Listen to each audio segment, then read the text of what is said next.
Oh, you want me to give you a little chat on this? Yes. Well, this is a French-designed aircraft. It's an all-wooden aeroplane, and it was designed by a guy called Henri Nicolier from Besançon on the eastern side of France. And Henri was a young boy during World War II, and he saw all the different kinds of aeroplanes the Allies and the Germans were flying, obviously. And this aircraft, he was very influenced by it, because this aeroplane has a lot of the features that he would have seen carried on the aircraft of the day.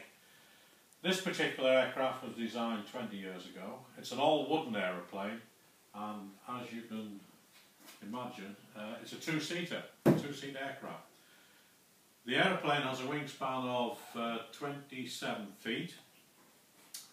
The airframe itself weighs 325 kilos, which is getting on for about 650 pounds. And as I say, it's a wooden aeroplane, and it was built from a set of drawings obtained from Henri Nicolier. I started to build this aeroplane 10 years ago, and it was made from 3 pieces of wood, basically. 3 pieces of Douglas fir. If you can imagine 3 scaffold planks, that's the base material for making an aeroplane like this. As a piece of wood is required, the machinery is brought out, a small woodworking machine, and I cut the wood as I require it. The largest piece of wood in this fuselage, if you can imagine, is 16 millimetres by 16 millimetres. That's 5/8 of an inch square in old money. The aeroplane itself is powered by a 4-stroke Volkswagen Beetle engine, which has been converted to an aero engine. Basically, the aero engine, the Volkswagen engine, was originally designed for aircraft in the middle 30s, 1930s, and it was purloined by Hitler for his Volkswagen People's car. Originally, the same crankcase size had a capacity of 1300 cc, but since then the production of these parts for the engine, the crankcase in particular, have been taken from Germany, and they are now produced in Mexico and in Brazil. In fact, production, I think, is just about to cease in Brazil.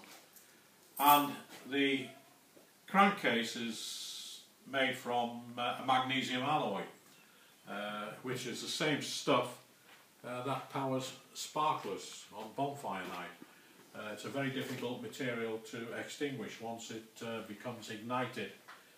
This particular engine, as I said, has a capacity of 2180 cc.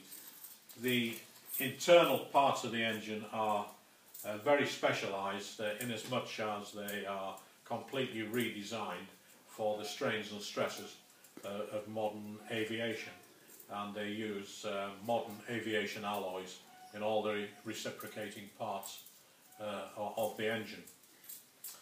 The engine came from America in 3 T-chest type boxes, and a myriad of small parts, which over a couple of months I put together and installed in the aircraft. Now I'll take the cowling off, and I'll show you how the engine is installed in relation to the rest of the aeroplane. So if you just bear with me for a moment, I'll undo the Zeus fasteners. These are a hangover from World War II, which are excellent devices for attaching panels, cowlings and nacelles to aeroplanes, cars and boats, and relatively inexpensive. They're a fiddly thing to align and fix in their correct position, but once the job is done, careful with the installation, should give you years and years of trouble-free access to your aeroplane engine. So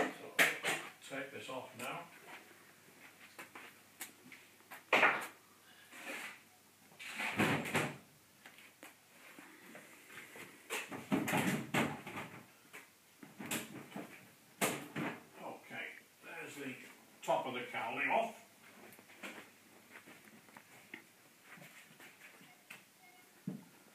Put it there out of the way. And here is the engine. Now this is a 4-cylinder, as I said before, Volkswagen 2180cc, very under stress, low revving in comparison to a car engine. It's cammed to rotate maximum revs of 3,400 revs. The engine itself weighs 140, 150, 160 pounds. Quite a few kilos. It's a direct drive engine. It's got a long stroke and a big bore, so it's a low revving engine, as against a smaller stroke, high revving engine you would have in a car. It has a flywheel start. There's the electric starter there. There's a flywheel on there which has been skimmed and thinned and lightened and drilled out, so there's not a lot of weight in it, because we get a lot of flywheel effect from the propeller and the spinner assembly on the front here.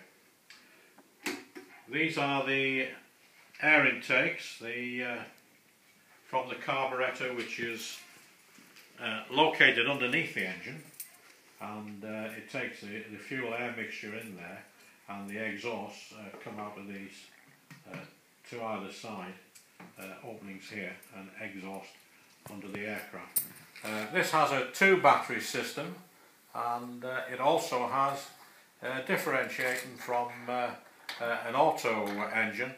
This being an aircraft engine, we like to have 2 separate electronic systems for each cylinder. So there are 2 plugs in each cylinder, and it's electronic ignition, similar to a lot of cars, but it is normally aspirated through carburettors rather than fuel injection. I wish it was fuel injection, but we haven't quite got around to that yet in home-built engines. All British ignition, LeBurg system. This is the engine mount, which is a home-built engine mount. I made a mould, I made a jig for this, and it's with a welder down in Hereford now, Alan Hazeldine, the man who makes the propellers. He also welds up the engine mounts for anyone building this kind of aircraft or similar aircraft with a similar engine. As I said before, it's a 2-seat aircraft. It has this blown canopy. This particular canopy is made by a company in France called Starplast, and soon I went over there on holiday, and we waited around in the caravan while they made this for us, and it's a beautiful moulding, a very expensive, beautiful moulding.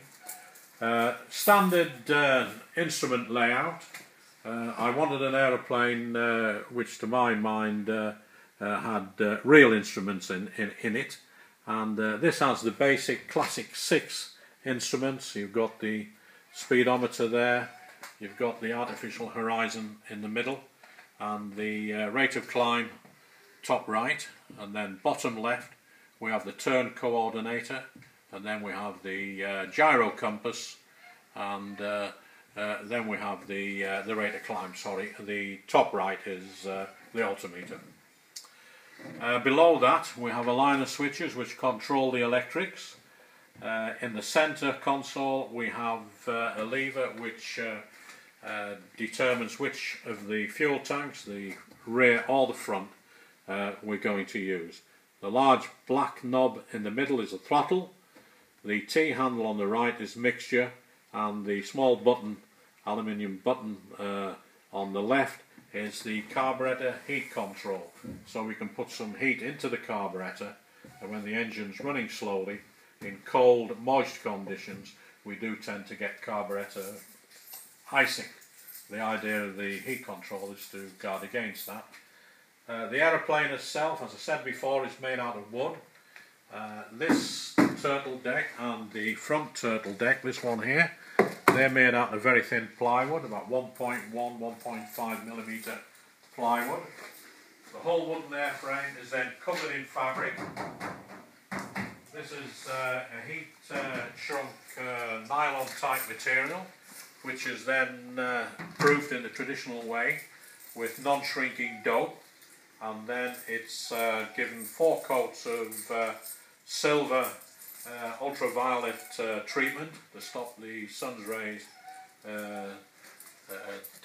deteriorating the fabric, and then it's painted with a butyrate dough. So it's all traditional. The turtle deck actually was covered in 1 ounce glass cloth, rubbed down and then painted. And on the rudder here we have the Ménestrels, the French troubadours, and there are 2 there doing their thing. And of course Ménestrel is minstrel, so this is a minstrel aircraft that Mr. Henry Nicollier designed.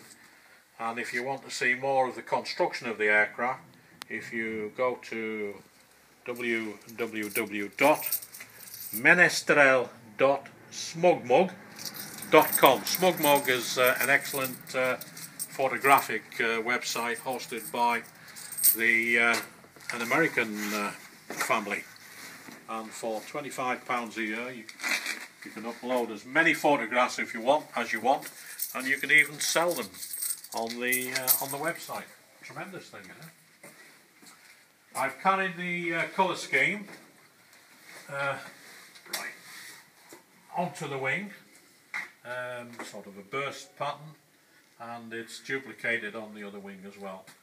This wing is interesting in as much as, apart from it being a one-piece wing, which has certain limitations on transport and storage, the wing itself is all centred on a very, very strong main spar, which in many ways it resembles the sort of spring you would find on a commercial vehicle, on a lorry for instance, where you have very multiple laminates which taper towards the ends, and multiple laminates reversed on the bottom which taper towards the ends. They're boxed in plywood, and the actual aircraft is then stressed officially to pull 7 times its own weight positively and 4 times its own weight in a negative flight.